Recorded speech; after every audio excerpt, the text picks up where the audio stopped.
जय श्री राम। क्या आप जानते हैं कि हनुमान जी आते हैं? सच में आते हैं दोस्तों। आप विश्वास कर लीजिए कि हनुमान जी सच में आते हैं। आप इसका एक्सपेरिमेंट खुद से भी कर सकते हैं। बहुत ऐसा भक्त है जो बताते हैं कि वो हनुमान जी को देखे हैं। बहुत ऐसा भक्त का आकर किसी न किसी रूप में, दोस्त के रूप में, भाई के रूप में, किसी न किसी रूप में आकर वो मदद कर जाते हैं। आपको मैं बता दे रहा हूँ, एकदम गारंटी के साथ बता दे रहा हूँ कि किसी न किसी रूप में हनुमान जी आते हैं और आकर अपने भक्तों का मदद करके जाते हैं। दोस्तों, इस वीडियो में मैं कुछ ऐसे संकेत के बारे में बताऊंगा कि जो भी भक्त अगर हनुमान जी का पूजा करते हैं, भक्ति करते हैं, तो उनको इस संकेत के बारे में पता जरूर होगा। और अगर आपका पूजा अगर सही है तो इस संकेत को आप फील किए होइएगा जरूर। चलिए दोस्तों, स्वागत है आपके अपने YouTube चैनल जेसी मिस्टी पे। दोस्तों, आज हम आपको यह बताना चाहते हैं कि जब भी आप हनुमान जी का पूजा करते हैं तो हनुमान जी वहां पर आते 100% जरूर है। आज इसी विषय पर हम बात करेंगे दोस्तों। मैं आपको बता दूं कि जब भी आप मिलाइएगा कि जब भी आप पूजा कर रहे हैं, हनुमान चालीसा का पाठ अगर कर रहे हैं, तो आप देखिएगा कि जब आप पाठ कर रहे हो रहे होते हैं जिस समय, उस समय आपका अगर ठंडी का मौसम है, ठंडा का माहौल है, तो आप वहाँ देखिएगा कि आपको पसीना आने लगेगा, बहुत ज़्यादा पसीना आने लगेगा। आप ये मिलाइएगा बात को। या आपका अगर दिया जल रहा है तो उस दिए में, उस दिया का जो ज्वाला है वो थोड़ा ज़्यादा हो जाएगा, फूल टाइप का बन जाता है। ये आप मिलाइएगा। जब भी कोई भी भक्त अगर हनुमान जी का पूजा करता है तो मतलब एक दो जो है संकेत उनको मिलते रहता है। आपको बता दें कि अगर आप सच्चा निष्ठा भाव से अगर हनुमान जी महाराज का अगर पूजा कर रहे हैं तो समझ लीजिए कि आप, ऐसा भी हो सकता है कि आप रात में सोए और वो सपने में आकर आपको दर्शन देके गए। मैं आपको बता दूं दोस्तों कि जो भी भक्त अगर हनुमान चालीसा का संकल्प लेता है या हनुमान जी का अगर निष्ठा भाव से पूजा करता है तो उनका, उस भक्त का मदद करने के लिए हनुमान जी किसी न किसी रूप में अवश्य आते हैं। आपको मैं कुछ नियम बता दे रहा हूँ। इस नियम से अगर पूजा अगर आप कर रहे हैं तो आपका जो गिनती है उन तक 100% पहुँचेगा। और 100% में मात्र 4 से 5% ऐसे भक्त हैं जिनका गिनती हनुमान जी महाराज तक पहुँचता है और बाकी किसी का नहीं पहुँचता है। क्यों नहीं पहुँचता है, इसके बारे में जानने के लिए ही अभी आप लोगों को मैं ये जानकारी दे रहा हूँ कि आप जानिए, समझिए इस बात को कि 100% में 95% गिनती जो है उन तक नहीं पहुँच पाता है। इसका कुछ कारण है क्यों नहीं पहुँच पाता है। दोस्तों, मैं आपको बता दूं कि हनुमान जी महाराज एक कलयुग के जागृत देव है और ये ऐसे भगवान हैं जिनको थोड़ा सा पूजा भक्ति से, थोड़ा सा निष्ठा भाव से आप इनको खुश कर सकते हैं, आप इनको बुला सकते हैं।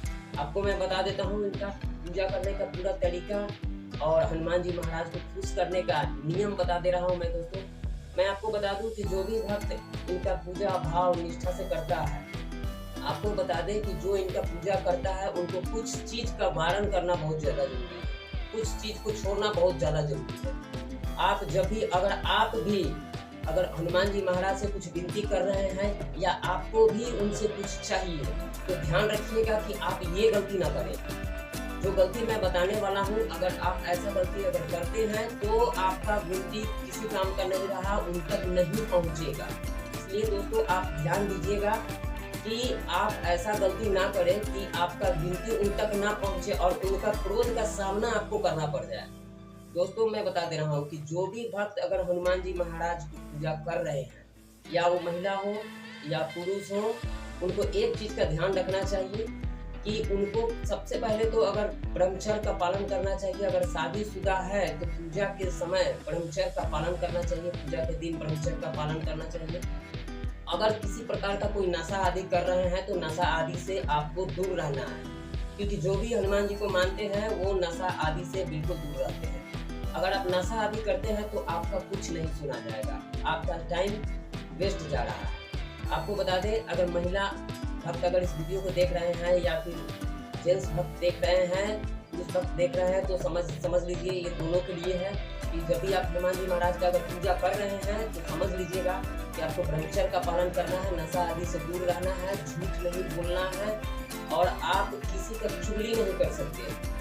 इस तरह का आदत जो है आपको बिल्कुल छोड़ना होगा। अब उसके बाद आप हनुमान चालीसा का पाठ करके देखिए और फिर देखिए आपके पूजा में आपको खुद महसूस होगा, बॉडी में एक वाइब्रेट टाइप का क्रिएट होगा, जिससे आपको पता चल जाएगा हनुमान जी आए हुए हैं या हनुमान जी का दूध आया हुआ है। अक्सर देखा गया है कि जो भी निष्ठा भाव से हनुमान जी महाराज का पूजा करते हैं उनको इस तरह का अनुभव हुआ है।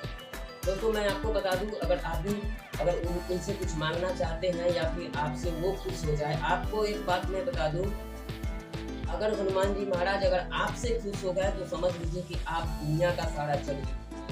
लेकिन अगर आप उनका पूजा भक्ति कर रहे हैं और आपसे गलती हो जा रहा है, आप नशा आदि नहीं छोड़ पा रहे हैं और किसी प्रकार का कोई समस्या आ जा रहा है या किसी गैर स्त्री पर आपका नजर पड़ने पर आपका थोड़ा गलत विचार आ जा रहा है, तो समझ लीजिए कि आपका विनाश का घड़ी आ गया। आपका उनका कृपया नहीं, उनका क्रोध का सामना करना पड़ जाएगा, बहुत बड़ा संकट आ जाएगा। इसलिए आप वो मानते हैं वो बहुत जागृत देव है और कुछ ही मिनट में वो प्रसन्न भी हो जाते हैं, लेकिन उनको प्रसन्न करना इतना आसान भी नहीं है। आपको बता दें दोस्तों, अगर कुछ चीज़ का अगर आप वारण कर लिए तो आप उनको प्रसन्न कर सकते हैं, और अगर आप उनको प्रसन्न कर लिए तो समझ लीजिए कि आपका संकट का समस्या का निदान तो वो कर ही देंगे। आपको बता दें दोस्तों, आप जब भी पूजा करिएगा, आप शनिवार या मंगलवार का हनुमान जी महाराज का पूजा करिएगा और वहाँ निष्ठा भाव से आप हल्की सी लड्डू हो या फिर आपको जो लगे अच्छा आप वो प्रसाद चढ़ा सकते हैं।